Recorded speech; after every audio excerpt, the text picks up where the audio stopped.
magandang araw sa inyong lahat. Ako na naman po ang nag-iisa ninyong Mama Mia at nandito na naman ako para mag-share sa inyo ng panibagong kwento para sa araw na to. Pero bago ang kwento na yan, nais ko munang kumustahin ang lahat. Ayos pa ba kayo? May pinagdadaanan pa rin ba? Masaya na ba ang puso o hanggang ngayon ay umiiyak ka pa rin? Ako naman, hindi natin mapipigilan ang ating mga emosyon, lalo't nasasaktan tayo, pero ayos lang yan. Iiyak mo lang pagkatapos laban ulit. Ganun naman talaga ang buhay, hindi ba? Basta wag na wag ka lang susuko, lumaban ka pa rin kahit punong-puno na ng luha ang iyong mga mata. Ganun naman daw talaga. Nag-emote pa tayo. Anyways, nais ko munang magpasalamat sa inyong lahat, lalong-lalo na yung mga walang sawang nagsuporta o sumusuporta sa atin araw-araw na nakikinig o nanonood ng ating video. Maraming salamat po. Lalo na dun sa mga nakasubscribe, mga nag-subscribe at syempre, lalong-lalo pa doon sa mga hindi nagsiskip ng ads. Thank you so much sa inyong lahat. Yan po ay suporta ninyo para sa ating munting channel na ito. Maraming salamat po. And syempre, eto na, yung mga pinaka-iintay nyo, ang mga pa-shoutout natin dyan. Pero meron din namang mga nagko-comment na walang shoutout, in fairness. At meron namang may mga pa-shoutout pero nagko-comment at nagbibigay ng kanilang kuro-kuro pagdating sa kanilang mga opinyon tungkol sa ating storya. Maraming thank you po sa inyong lahat. And syempre, uumpisahan ko ng basahin ng makarami-rami tayo. At kapag hindi nabasa ang inyong mga pa-shoutout, please po, wag po kayong magtampo. Comment lang ng comment, pasasaan ba't shoutout nyo na ang susunod nating babasahin. Hello kay Christy Dimitrial, thank you so much. Sabi niya, blooming daw ako ngayon. Sa ano lang yan, sa lights lang yan. Hello kay Sonny Pahura, and syempre hello raw sa best friend niyang, si Miss Helen Bacaron. Sana all my best friend. Hello din kay Mindorenyo ako. Maraming thank you. And sa mga lahat ng nag-comment, especially yung mga medyo nagalit, medyo emotional, medyo invested emotionally sa ating mga kwento. Hello po. Alam ko po ang pakiramdam dahil ako nga mismong nagbabasa ay invested din ako.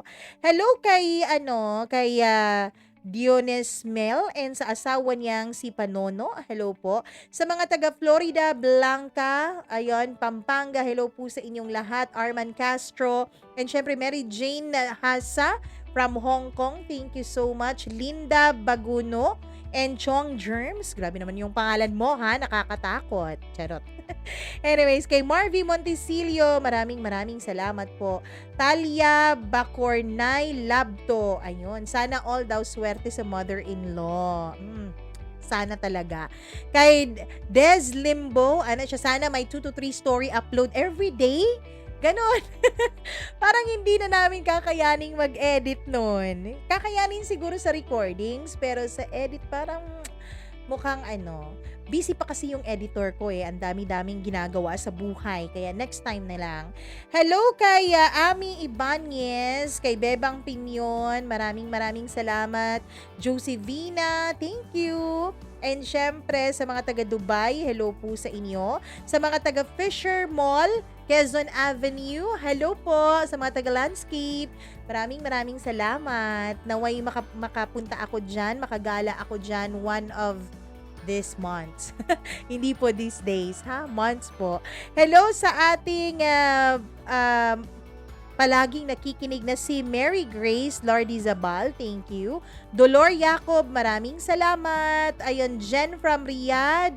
And syempre sa mga taga UAE, kay Alminar na nagbe-breakfast daw. And sa lahat ng mga taga Cavite.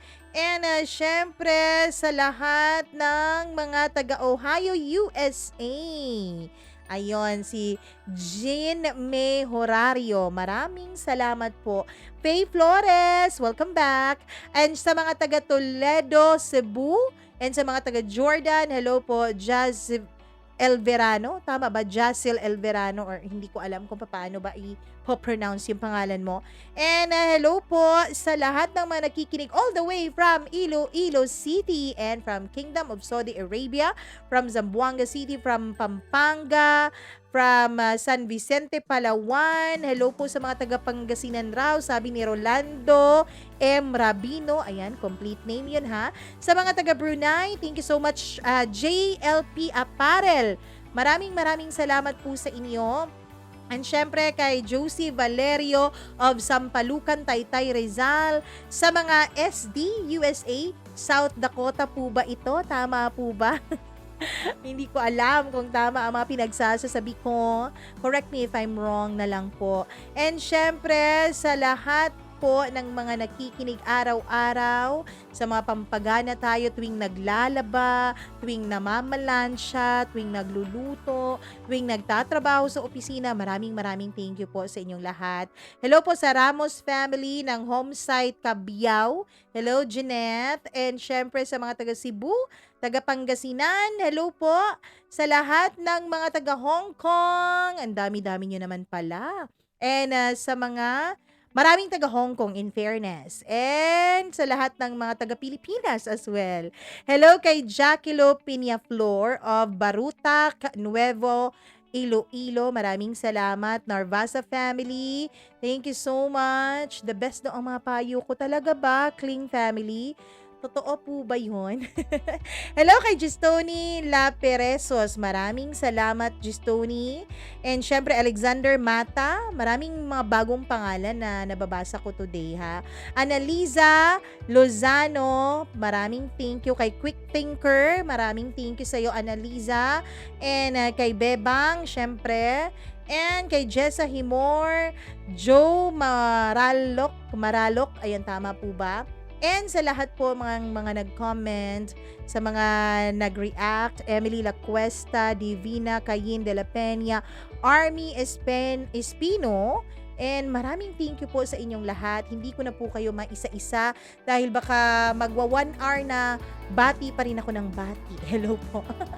Anyways, wag na nating patagalin. Alam kong excited na kayong lahat. Napahaba yung pagbabati natin Ayun, simulan na natin ang ating kwento. Kayo po ba, meron po ba kayong taong minahal? Taong naging inspirasyon nyo sa buhay? Taong naging dahilan kung bakit ka lumalaban? Ating pakinggan ang storya ni Ariel dito lamang po sa paborito ninyong programa, ang Dear Mama Mia.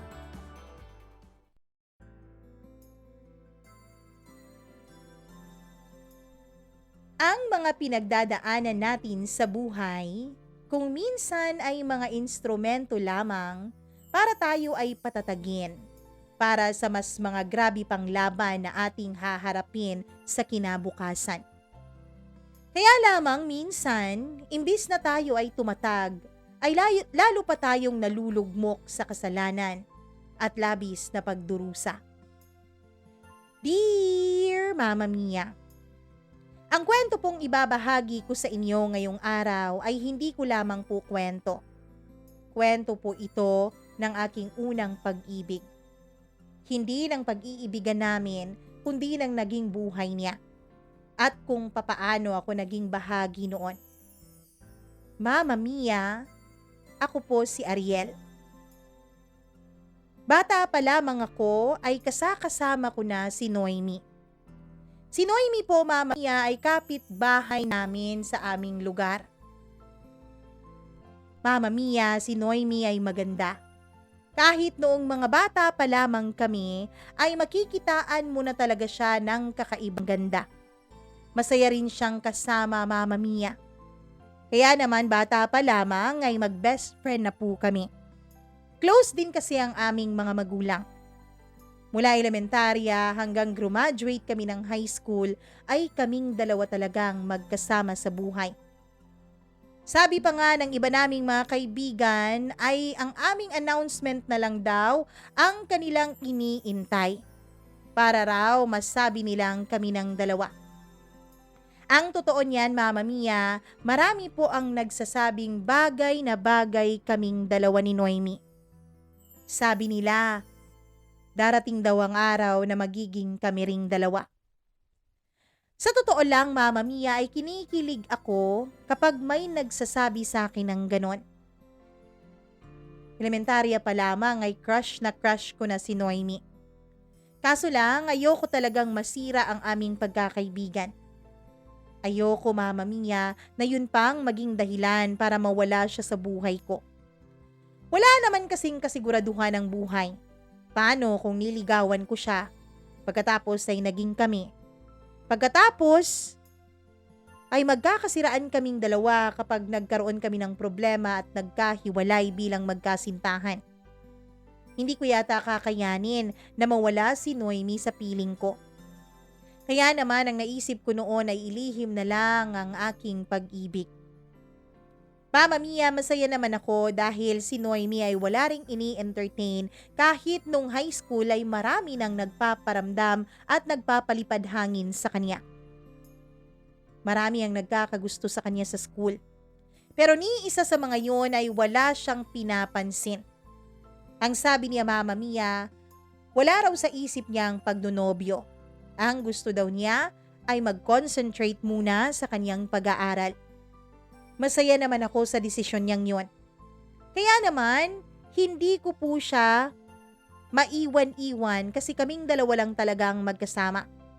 At ang totoo niyan, Mama Mia, yung mga gwapong may balak manligaw sa kanya ay agad ko pong binabakuran. Lagi kong pinapakita sa kanila ang kakaibang closeness naming dalawa ni Noemi. Lagi kong pinaparamdam sa kanila na kung sakali mang manligaw sila kay Noemi, ay wala rin silang magiging pag-asa. Kaya naman, Mama Mia, naging madali sa akin ang high school. Bukod sa kasakasama ko ang aking inspirasyon, ay masayang-masaya rin ang puso ko kahit pa hindi naman kaming dalawa. Nung prom, Mama Mia, ng 3rd year ay kami po ang magka-date hanggang 4th year. Pero nung 4th year kami, Mama Mia, ay nagkaroon po kami ng graduation ball at inaya ko si Noemi na kami ulit dalawang magdi-date. Pero ang sabi niya, Mama Mia, pass daw muna siya.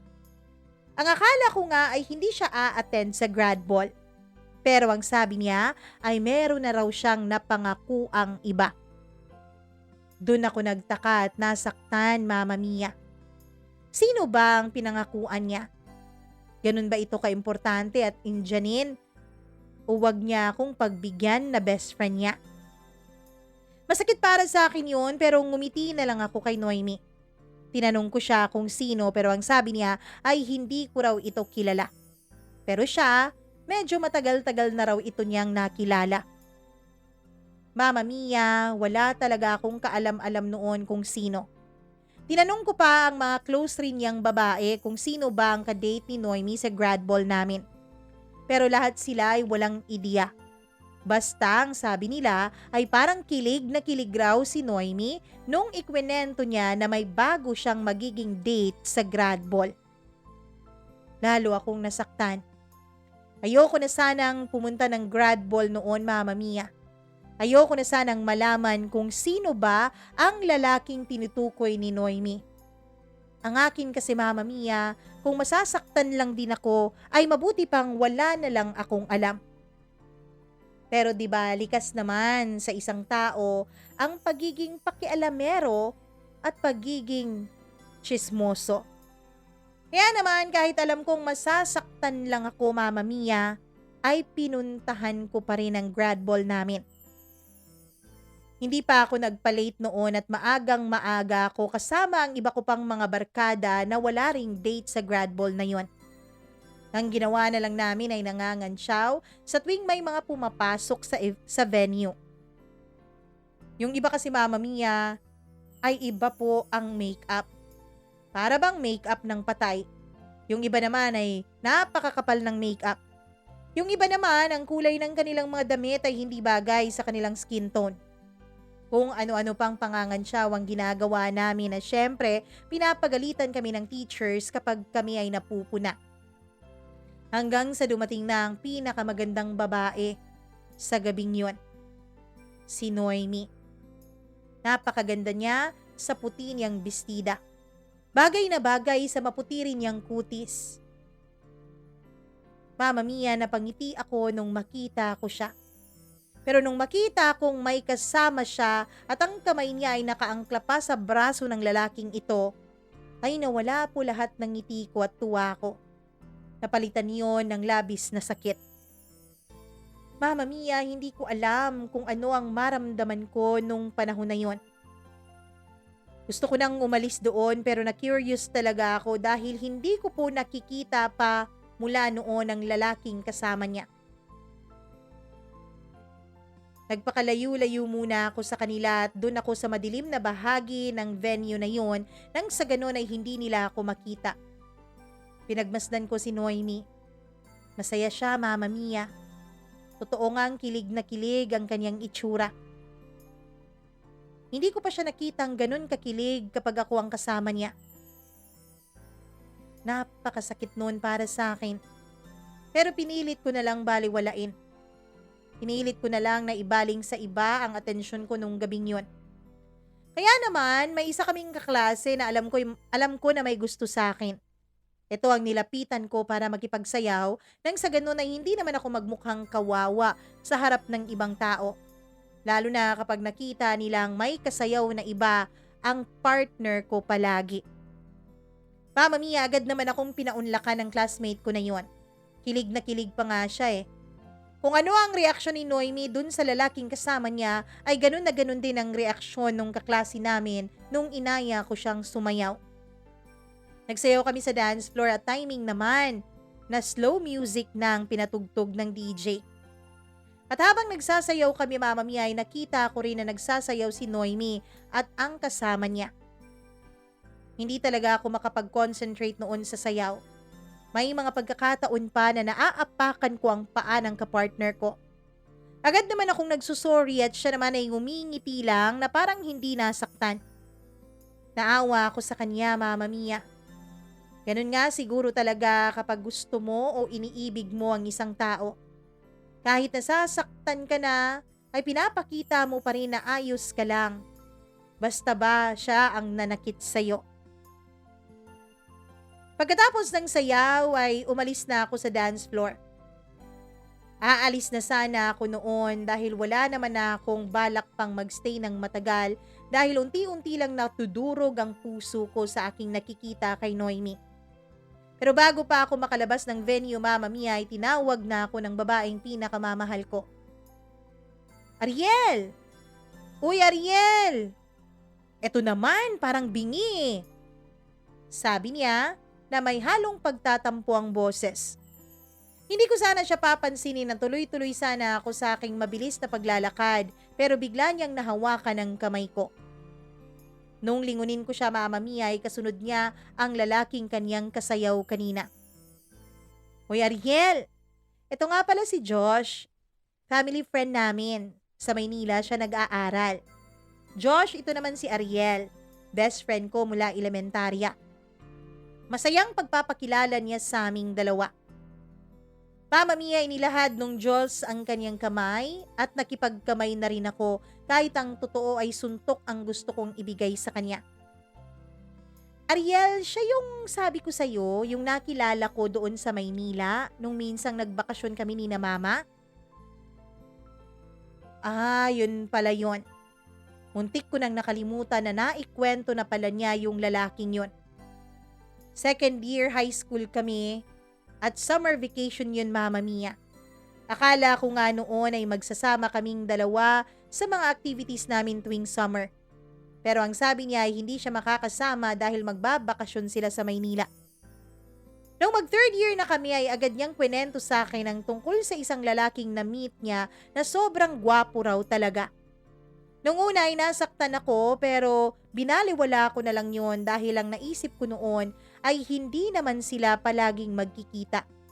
Kaya malabong tuluyan na mahulog ang loob ni Noemi sa lalaking yun. Pero laking pagkakamali ko pala yun, Mama Mia. Dahil ngayon ay nandito na siya sa harapan ko. Kasama ang lalaking kinukwento niya sa akin. Mama Mia, tumango na lang ako at ang sabi ko ay mauuna na ako dahil biglang sumama ang pakiramdam ko. Hindi naman na ako pinigilan ni Noemi. Pag-uwi ko ng bahay ay nagdabog ako. Nagtataka ang mga tao sa bahay kung bakit raw bigla akong umuwi ang aga-aga pa raw. Sabi ko naman sa kanila, Mama Mia, ay tapos na para sa akin yung grad ball. Pumasok na lang ako sa loob ng kwarto ko at doon ko iniyak ang kanina pang mga luha na nagbabadyang tumulo sa aking mga mata. Nakakahiya man pong aminin na ang isang lalaking katulad ko ay umiiyak ng dahil sa pag-ibig na ako lang ang nakakaalam. Pagkatapos ng araw na yun, Mama Mia, ay hindi ko na muli pang nasilayan si Noemi. Ang sabi ng mga magulang niya ay doon na raw ito nagbakasyon sa Maynila sa kaniyang tita at tito. Doon daw kasi din ito mag-aaral at nagtitake pa ito ng mga entrance exam sa iba't ibang university doon. Napakasakit noon para sa akin. Sa tinagal-tagal ng panahon na magkasama kami mula kindergarten hanggang graduate kami ng high school, ngayon pa kami maghihiwalay ng paaralan ni Noemi. Mama Mia, tinanong ko ang mga magulang ko kung pwede ba nila akong pag-aralin sa Maynila. Pero ang sabi nila ay hindi nila kakayanin. Alam ko naman na mahirap lang kami. Sina Noemi naman ay may kaya ang kanilang pamilya. Pareho kasing professional ang kaniyang mga magulang at parehong may magagandang trabaho. Dalawa lang din sina Noemi na magkapatid kaya yakang-yaka ng mga magulang niya na pag-aralin sila sa kung saang paaralan man nila gustuhin. Samantalang ako, Mama Mia, ay maiiwan sa aming probinsya. Doon lang ako mag-aaral. Doon lang ako at hindi ako makakaalis pa doon. Kahit na nasaktan ako, kahit na wala akong ganang ipagpatuloy ang pagkokolehiyo ko, Mama Mia, ay wala rin naman akong nagawa. Paano ang magiging future ko kung hindi ako mag-aaral? Paano ang kinabukasan ko kung mas uunahin ko ang sakit sa dibdib na aking nararamdaman? Kaya naman nagpursigi pa rin ako sa pag-aaral kahit na ang totoo niyan ay gabi-gabi ko pa rin iniiyakan ng pagka-miss ko kay Noemi. Hindi pa uso noon, Mama Mia, ang tawagan dahil wala pa namang cellphone. Kaya naman napakahirap talaga noon para sa akin. May telepono sila Noemi pero nakakahiya namang gamitin yon at sabihin na tatawagan ko siya. Hanggang sa lumipas ang mga buwan, naging mga taon, Mama Mia. Third year college na ako noon. Education nga pala ang kinuha kong kurso. Malapit na akong magtapos kaya ang sabi ko sa sarili ko konting tiis na lang. Mama Mia, hindi rin ako nagkaroon ng girlfriend habang nag-aaral ako ng college. Marami ang nangangantsaw sa akin. Ang sabi nila ay kailangan ko na raw na humanap ng babaeng iibigin ko at pag-aalayan ko ng aking pagmamahal. Pero sa sarili ko, Mama Mia, alam kong hindi ko na kailangang maghanap pa. Natagpuan ko na siya. Yun nga lang, hindi ako ang minamahal niya. Yun nga lang, mas pinili niyang layuan ako, makasama lang ang lalaking kanyang gusto. Ayos lang yun. Darating ang araw, makakahanap rin ako ng bagong babaeng mamahalin. Yun ang kasinungalingan na pilit kong isinisiksik sa utak ko, Mama Mia. Na darating ang panahon na makakahanap rin ako ng panibagong pag-ibig. Pero hindi naman nangyari yun. Hanggang sa isang araw, Mama Mia, second semester na noon, ng third year ako, nang bigla na lang may umuwi sa amin. Si Noemi. Nakita ko siya isang umaga nung dumaan ako sa kanila at nagdidilig ito ng halaman. Hindi ko napigilan ang saya ko. Agad akong sumigaw at sinigaw ko ang pangalan niya. Noemi! Sabi ko. Bigla siyang napalingon pero para bang nahiya siya, Mama Mia. At bigla siyang nag-iba ng tingin tapos biglang pumasok sa loob ng kanilang bahay. Hindi ako nagpapigil dahil sa sobrang excitement na naramdaman ko. Dahil kilalang kilala na naman ako ng kanyang mga magulang ay agad na akong nakapasok sa kanilang bahay. Kilalang kilala rin ako ng mga aso nila, Mama Mia, kaya hindi sila tumatahol sa akin. Pagkapasok ko sa loob, ay nakita ko si Noemi na papaakyat ng hagdan patungo sa kanyang kwarto. Hinabol ko siya at kinamusta. Nung lumingon siya sa akin, Mama Mia, ay nagulat ako. Bukod sa lungkot, na nandoon sa kanyang mga mata ay nakita ko na lumobo na ang kanyang tiyan. Noemi, sabi ko, huwag mo akong husgahan, Ariel, ha? At huwag mong ipagkakalat sa mga kaibigan natin. Sana huwag mo ring sabihin na nakauwi ako. Wala kasing nakakaalam na nandito ako eh. Ikaw lang ang nakakita sa akin. Noemi, kailan ka dumating? Tanong ko sa kanya. Kagabi, mag-aalas 10. Sinakto talaga namin na tulog na ang halos lahat ng kapitbahay para walang makakita. Para matagalan bago kumalat ang chismis. Alam mo na, eto, sabay turo niya ng kanyang malobong tiyan. Noemi, anong nangyari? Tanong ko sa kanya. Matapos kong maitanong yun, Mama Mia, ay bigla na lang siyang napahagulgol sa pag-iyak. Ariel, si Josh? Si Josh? Bakit? Anong nangyari? Tanong ko ulit. Si Josh ang may gawa nito, Ariel. Minahal ko siya eh. Binigay ko lahat ng pagmamahal ko sa kanya. Inalay ko sa kanya ang buong buhay ko. Pero alam mo ba kung anong ginawa niya? Pagkatapos niya akong buntisin, ay hindi na siya muli pang nagpakita sa akin. Inantay ko siya, Ariel. Inantay ko siya dahil umaasa akong pananagutan niya ang nangyari sa akin. Pero hindi niya ginawa. Wala na akong kontak sa kanya at wala akong alam kung nasaan siya. Iyak siya ng iyak noon, Mama Mia, kaya bigla ko na lang siyang niyakap. Kahit sa nangyari sa kanya ay ni katiting hindi pa rin nawala ang pakiramdam at ang damdamin ko para sa kanya. Mahal na mahal ko pa rin ang babaeng ito kahit na nagpabuntis siya sa iba. Huwag ka nang mag-alala, dito naman ako eh. Lalo siyang umiyak sa sinabi ko. Salamat, Ariel, ha? Salamat dahil may best friend pa rin akong binalikan kahit na bigla lang kitang iniwan noon. Pinatahan ko na siya, Mama Mia, at pinapasok na sa loob ng kwarto niya at pinahiga para makatulog at makapagpahinga. Pagkalabas ko ng kwarto niya ay nakita ko ang mama niya. Umiiyak din ito. Nagpasalamat din ito sa akin. Mama Mia, ang sabi ko noon sa mama niya, kung hindi babalik si Josh ay pwede naman na ako ang managot sa dinadala ni Noemi. Nagulat ang mama niya sa sinabi ko. Ariel, alam mo ba ang mga pinagsasasabi mo? Tsaka isa pa, hindi rin maniniwala ang mga kapitbahay natin na ikaw ang nakabuntis kay Noemi. Alam mo naman na ang tagal-tagal niyang nawala rito at ikaw nandito lang, paano siya mabubuntis? Paano siya mabubuntis na ikaw ang ama? Sabi ng kanyang ina. Mama Mia, ewan ko ba? Pero pakiramdam ko nung mga panahon na yun ay kailangan kong sagipin si Noemi mula sa kahihiyang sigurado akong matatamasa niya sa aming mga kapitbahay. Kaya pumunta na ako ng paaralan noon. Pagkatapos ng klase ko ay agad akong dumiretso kina Noemi at sinabi ko sa kanya ang desisyon ko. Sabi ko handa ko siyang panagutan at pakasalan para lang matigil ang chismis sa aming barangay. Umiiyak siya, Mama Mia. At ang sabi niya, napakabait ko raw.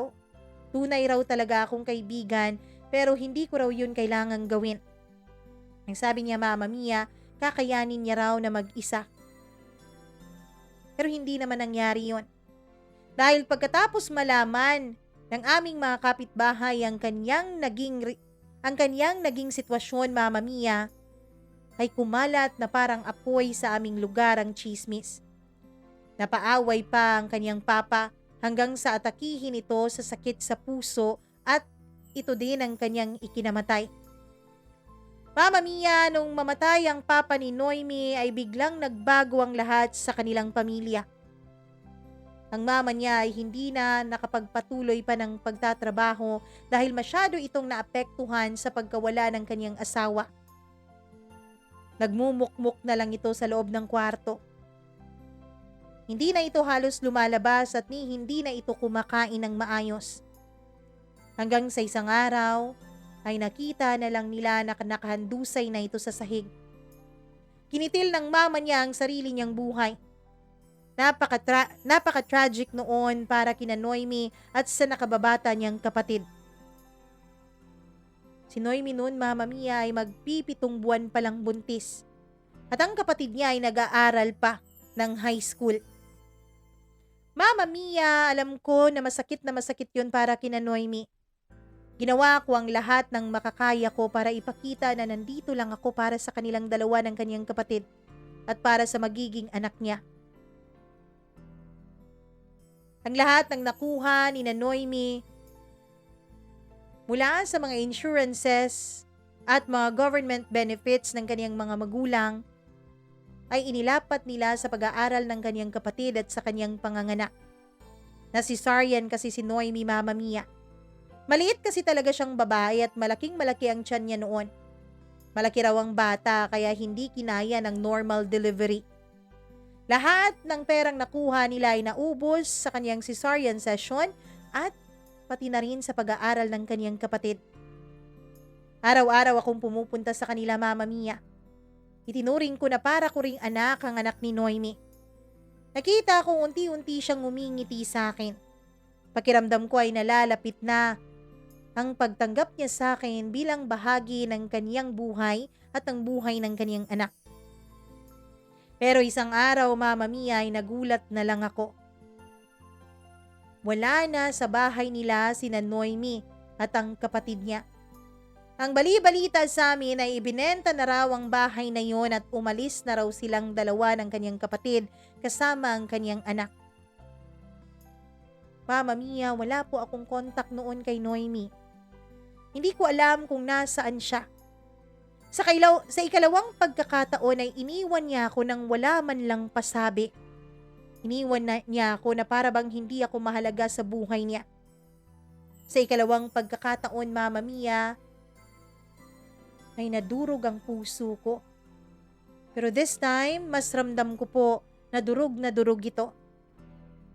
Mas ramdam ko kasi ngayon, Mama Mia, ang pagmamahal ko para kay Noemi. Mas ramdam ko na tunay na ang pagmamahal ko para sa kanya at hindi na katulad noong mga bata pa lamang kami. Pero anong magagawa ko? Iniwan na naman niya ako. Wala na naman akong magawa kundi ang ipagpatuloy ang buhay ko habang patuloy rin na nasasaktan ang puso ko. Dumating ang araw ng graduation ko ng college. Masayang-masaya ang mga magulang ko dahil nakatapos na rin ako sa wakas. Nag-review agad ako para mag-take ng LET o Licensure Examination for Teachers. Mama Mia, nung makapasa na ako, ay agad akong nakakuha ng item dahil may kilala po ang mga magulang ko sa aming lugar. Kaya naman agad din akong nakapagturo sa pampublikong paaralan. Naging maayos naman ang buhay ko. Boring. Masakit pa rin dahil hindi pa rin ako nakaka-move on kay Noemi, pero maayos na rin ang lahat. Hanggang sa isang balita ang nakarating sa akin. Nakauwi na raw sila Noemi, pero nasa kabilang kanto raw ito at nagre-renta ng isang apartment na maliit. Agad kong tinanong ang mga tsismosa ng aming barangay kung nasa ang apartment ba nagre-renta si Noemi. Mama Mia, agad din naman nilang naituro ito sa akin. Iba talaga kapag mga mosang, mga marites o mga tsismosa ang tatanungin mo. Lahat ng detalye kompleto. Ang sabi nila nung nakaraang araw pa raw nakarating si Noemi at ang kapatid nito. At ang balita nila ay 3 na ang dala-dala nilang anak. 3 na ang dala-dala nilang bata. Naisip ko noon na 3 na agad ang anak ni Noemi. Pagdating ko sa apartment, Mama Mia, ay sakto naman na papasok pa sana si Noemi sa loob. Ariel? Gulat na gulat niyang tanong. Hi, kumusta ka na? Nakangiti kong bati sa kanya. Mama Mia, nag-iba na ang itsura ni Noemi. Tumaba siya ng konti. Oo, nag-mature din ang kanyang itsura. Oo, hindi na siya kasing ganda ng dati. Pero ang nararamdaman ko sa kanya, Mama Mia, ay wala pa ring kupas. Ganon na ganon pa rin. Mahalaga pa rin talaga siya sa puso at buhay ko. Anong ginagawa mo dito? At teka, paano ka nakarating dito? Paano mo nalaman na nandito kami? Sunod-sunod niyang tanong sa akin. Naku, nagtaka ka pa, Noemi. Alam mo naman sa atin, di ba, ang daming mga marites. Alam na alam nila bawat kilos mo at bawat kilos ng kahit sinong tao sa barangay natin. Kahit nga taga-kabilang barangay, alam nila eh. Ah, okay. Sige Ariel ha, papasok na ako sa loob. Sabi niya. Teka Noemi, hindi mo man lang ba ako iimbitahan sa loob? Ariel kasi matutulog pa ako. Kagagaling ko lang kasi sa trabaho eh. Doon ko napansin, Mama Mia, na nakapustura nga pala siya na umagang-umaga. Pero halata mong matagal na siyang naka-makeup dahil medyo humulas na ito sa kanyang mukha. Ay, sorry. Hindi ko na halata eh. Inaantok ka ba? Tanong ko. Oo eh. Sige Noemi, babalik na lang ako sa susunod. Sige na, magpahinga ka na. Masaya ako dahil nakabalik ka na. Masaya ako lalo ngayon dahil alam ko kung nasaan ka na. Ngumiti lang siya sa akin, Mama Mia, pagkatapos ay nagpaalam at pumasok na sa loob ng bahay. Ako naman ay nagtataka pero nakangiti pa rin akong umalis sa bahay na yon. Masayang masaya ako. Ewan ko ba dito sa puso ko? Hindi ko alam kung maniniwala kayo, Mama Mia, na may ganong klaseng pagmamahal. Na kahit na ilang taon na ang lumipas, kahit ilang taon na akong inindyan at iniwanan ng walang dahilan at walang paalam, ay nagmamahal pa rin talaga ang puso ko. Mahal na mahal ko pa rin talaga si Noemi. Umuwi ako ng bahay noon na nakangiti. Pagkatapos ay nag-ayos na ako at pumasok na sa klase ko. Pagkatapos kong magturo, ay agad din akong umalis at papunta kina Noemi. Pagdating ko doon ay sakto namang naabutan ko siyang nagpapadede ng bata. Nahiya pa ako noon dahil hinarap niya ako kahit na nagdidede ang anak niya sa kanyang suso. Ay, sorry Ariel ha, hindi ko alam na hindi pala normal ito dito sa atin. Sandali lang. Pumasok siya sa loob, Mama Mia, at nagpalit ng damit. Pagkatapos ay hinarap niya akong muli. Ano nga palang ginagawa mo dito, Ariel? Tanong niya sa akin. Wala naman, gusto lang kitang kumustahin. Ano, kumusta? Eto, 2 na ang anak. Pero napansin ko na 3 bata ang nandoon, Mama Mia, kaya nagtaka ako.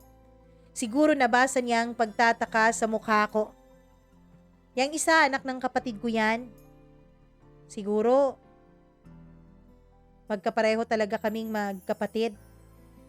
Baliw sa pag-ibig eh. Tanga.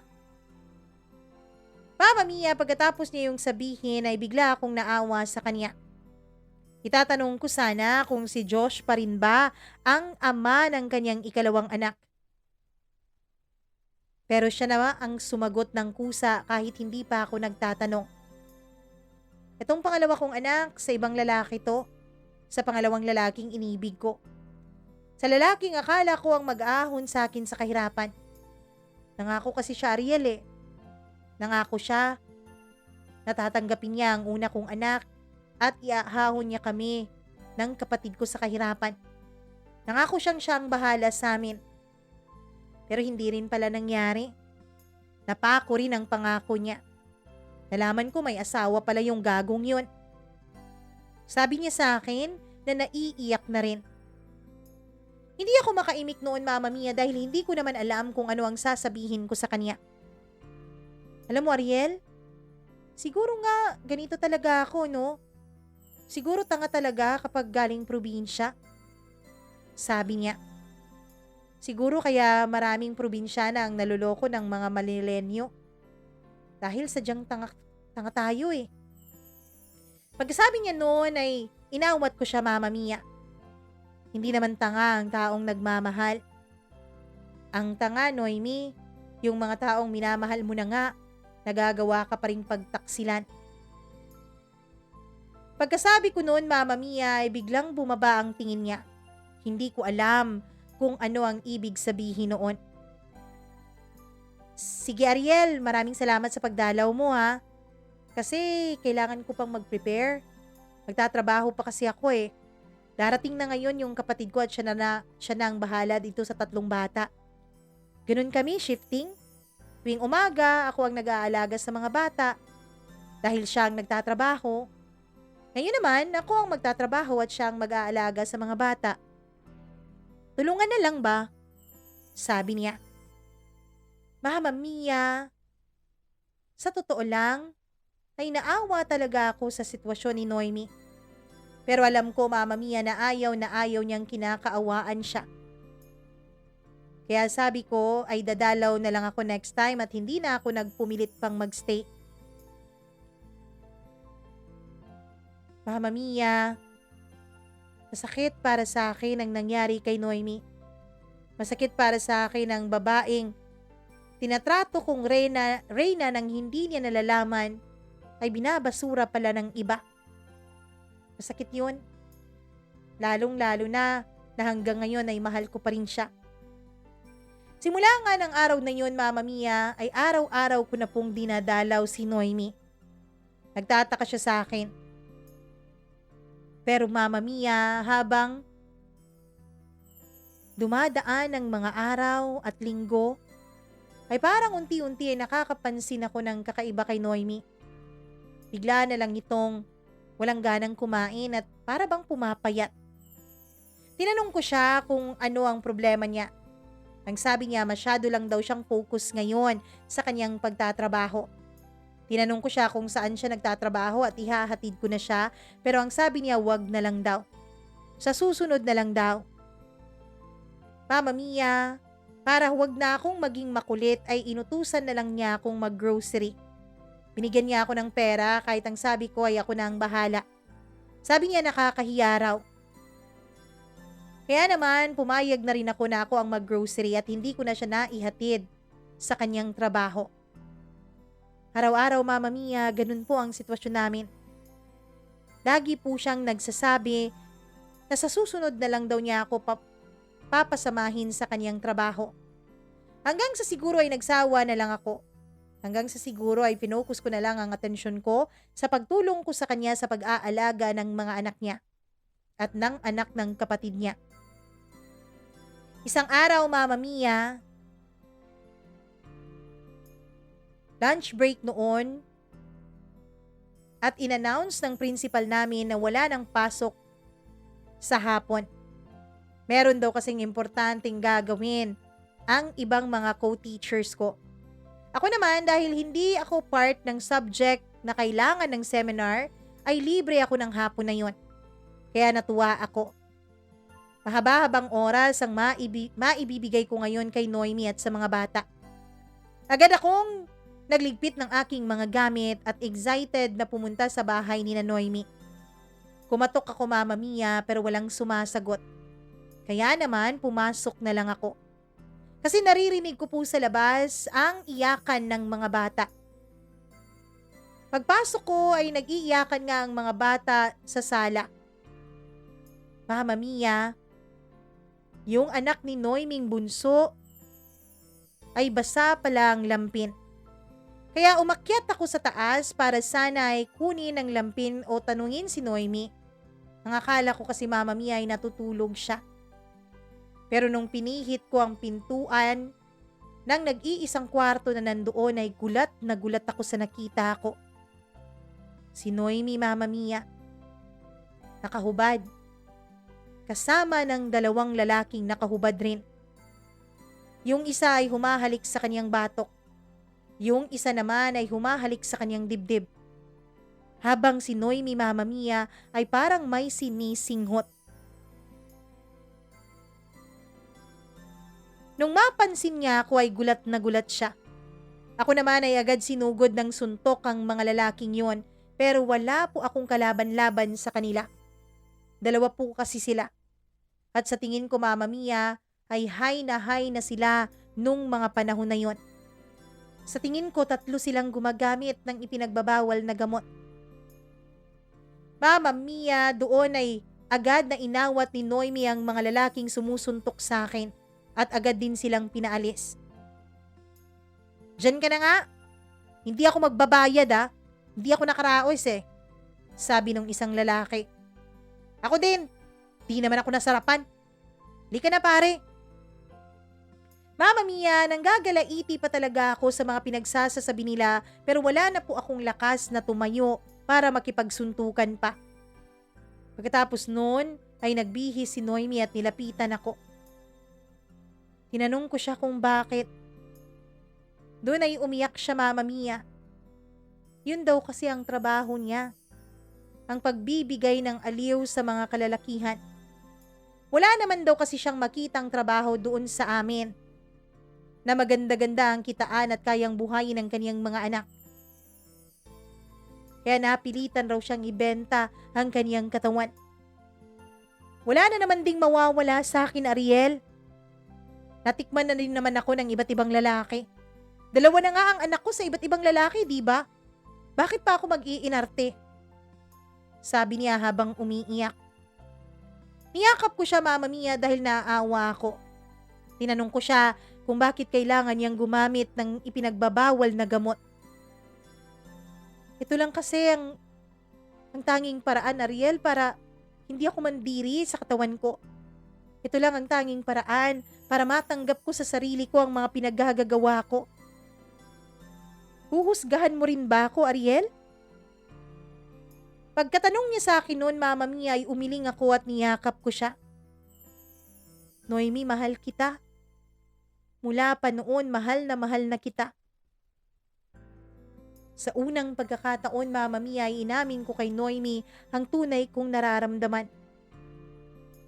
Pero Ariel, hindi ako nararapat para sa iyo. May ibang babaeng dapat at karapat dapat sa pagmamahal mo. At hindi ako yun.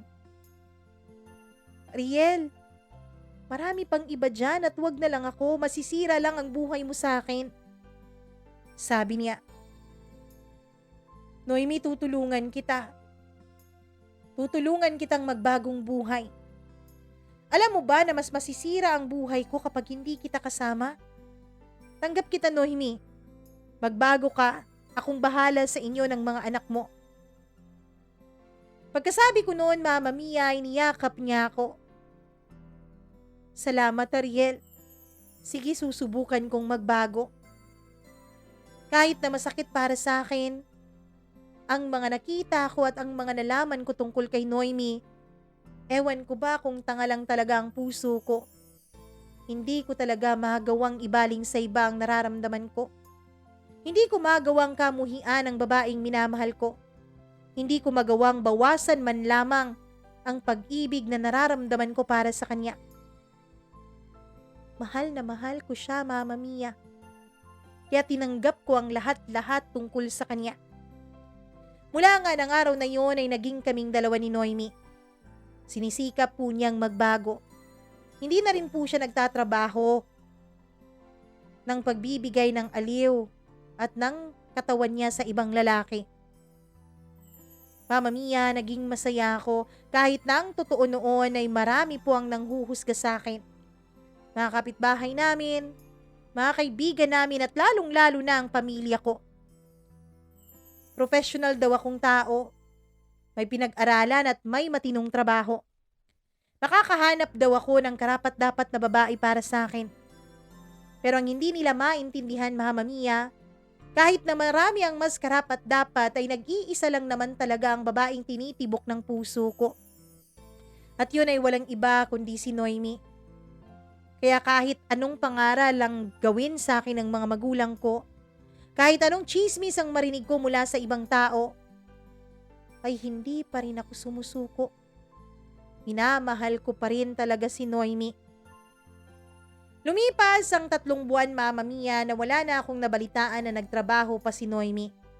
Kaya naman napanatag na ako. Pero isang hapon, Mama Mia, May usapan kaming dalawa na gabi na akong pupunta sa bahay nila. Pero gusto ko siyang sorpresahin dahil monthsary namin yon. Bumili pa ako ng mga bulaklak, ng tsokolate, at ng pagkain. Alam ko kasi Mama Mia na ayaw ni Noemi na nagde-date kami sa labas dahil baka kung sakaling may makakilala sa kanya at may makaalam ng kanyang trabaho dati ay baka mapahiya raw ako na isa pa naman akong guro. Kaya naman ang naisip ko ay doon na lang kami sa bahay nila mag-date para nang sa ganun ay makasama din namin ang kanyang mga anak at ang kanyang kapatid. Pero pagdating ko doon Mama Mia ay nahuli ko na naman si Noemi. Oo, wala siyang lalaking kasama. Pero nahuli ko siyang gumagamit na naman ng ipinagbabawal na gamot. Doon ay tumaas na ang boses ko. Pilit kong inaagaw ang ginagamit niyang paraphernalia. Siya naman Mama Mia ay parang nawawala na sa sarili niya na ayaw ibigay sa akin ang hawak-hawak niya. Nanlilisik pa ang kanyang mga mata noon. Galit na galit siyang tumingin sa akin at wag raw akong pakialamero sa buhay niya. Sabi ko Mama Mia, akala ko nagbago na siya. Pero sabi niya, hindi niya raw kayang magbago. Nakatanim na raw sa sistema niya ang bawal na gamot at wala na raw paraan para maalis pa yon. Ang sabi ko meron. Ang sabi ko gagawa ako ng paraan at tutulungan ko siya. Niyakap ko siya Mama Mia kahit na ang totoo ay hindi ko maramdaman ang pagmamahal niya noon. Dahil lulong siya sa ipinagbabawal na gamot. Mama Mia, dilat na dilat lang ang kanyang mga mata. Walang luhang tumutulo. Pero hindi siya makadiretso ng tingin sa akin. Kaya alam ko na kani-kanina pa siya nagsisession doon. Doon Mama Mia ay nagkapagdesisyon ako. Mula po nang mag-umpisa akong magtrabaho ay never po akong nag-take ng anumang loans. Pero nung araw na yon, sinabi ko sa sarili ko na lahat ng loans na pwede kong gawin at pwede kong kuhanin ay kukuhanin ko. Maipagamot ko lang ang babaeng minamahal ko. Kaya naman Mama Mia, lahat ng mga government loans, pati na rin ang ATM ko ay naisang lako Mama Mia para lang makalikom ng sapat na halaga para maipagamot si Noemi.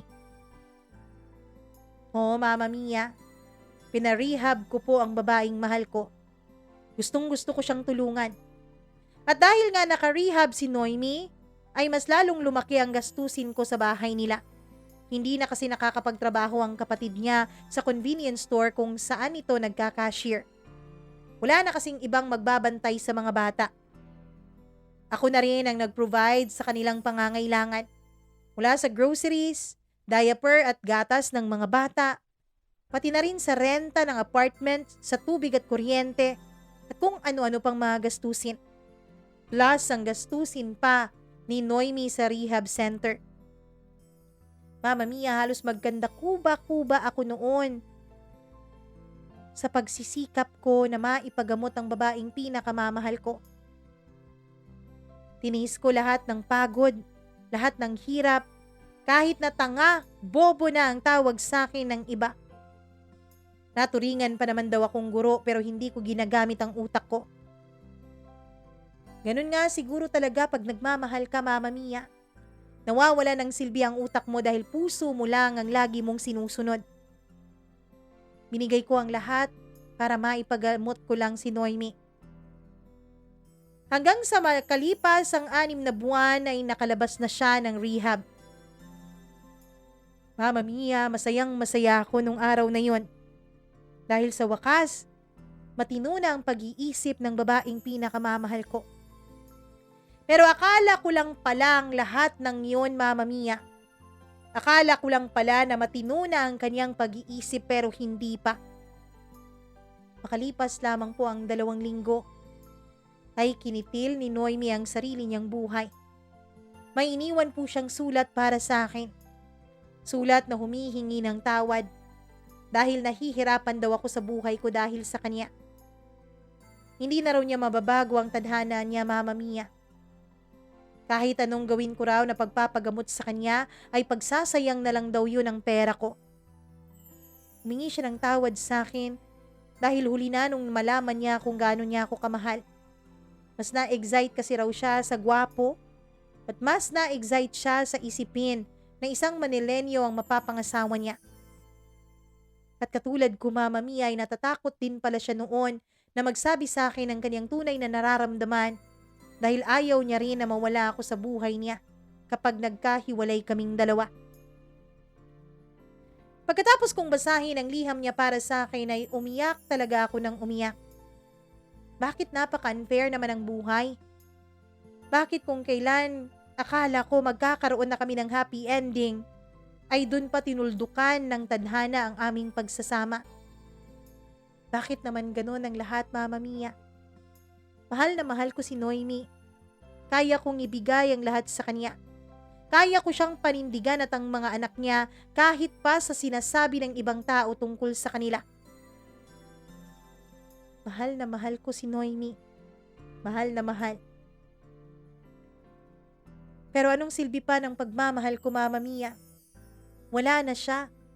Hindi nga niya inisip ang magiging buhay ng kanyang mga anak at basta-basta na lang niya tinapos ang kanyang buhay. Nung mailibing si Noemi, Mama Mia, ay kinausap ako ng kapatid niya. Ang sabi nito ay hindi niya raw kakayanin na buhayin ang mga anak ni Noemi. Aalis na raw siya at isasama niya ang anak niya dahil tanggap raw ng boyfriend niyang bago ang kanyang anak. Magsasama na raw silang dalawa pero hindi niya pwedeng dalhin ang mga anak ni Noemi dahil magiging pabigat raw ang mga ito sa kanila ng kanyang boyfriend. Nakiusap siya sa akin na kung pwede, ako na raw ang bahala sa mga bata. Oo, tama ka, Mama Mia. Nagpakatanga akong muli. Inako kong muli ang isang responsibilidad na hindi naman sa akin. Inako ko ang mga anak ni Noemi. Nung dalhin ko ang mga bata sa bahay namin nang walang pasabi sa mga magulang ko ay galit na galit ang mga ito. Pero halos lumuhod ako sa harapan nila na nakikiusap na pagbigyan nila ang kagustuhan ko. Kahit ngayon lang. Kahit ito na lang ang maging regalo nila sa akin sa natitirang mga birthdays, Pasko ng buhay ko. Umiiyak akong nakikiusap sa kanila na wag naming pabayaan ang mga anak ni Noemi. Dahil sila na lamang ang natitirang buhay na alaala para sa akin ng babaeng tunay kong minamahal.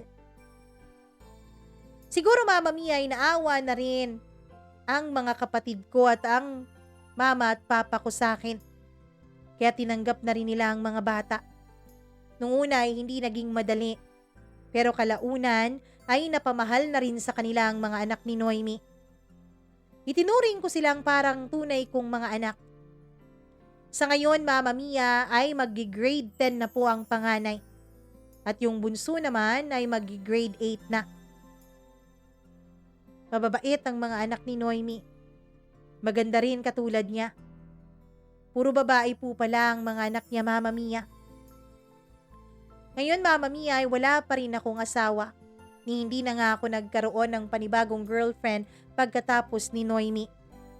Ang naisip ko kasi, Mama Mia, wala sigurong babaeng makakatanggap sa sitwasyon ko. Walang babaeng pipiliin na buhayin ang mga anak ng greatest love ko. Kaya hindi na ako nagtangkapang manligaw o magkagusto sa iba. Ipinofocus ko na lang ang sarili ko ngayon sa mga anak ni Noemi. Siya nga pala, Mama Mia, Papa na po ang tawag nila sa akin. Kahit na alam nila kung ano ang tunay na storya ng kanilang buhay, ay minamahal pa rin daw talaga nila ako. Labis-labis silang nagpapasalamat dahil ibinigay raw ako ng Diyos sa kanila. Dahil kung hindi raw dahil sa akin, baka kung napano na sila at napariwara na ang kanilang mga buhay. Alam ko, Mama Mia, na marami ang manghuhusga sa inyo tungkol sa pag-ibig na nararamdaman ko para kay Noemi. Pero kahit anong sabihin niyo, isa lang po ang alam ko. Mahal ko siya. Hanggang ngayon, mahal ko siya kaya mamahalin ko ang mga taong mahalaga sa kanya. Hanggang dito na lamang po, Mama Mia, at maraming salamat sa pagbibigay mo ng oras para basahin itong kwento ng buhay namin ni Noemi. Lubos na nagpapasalamat, Ariel.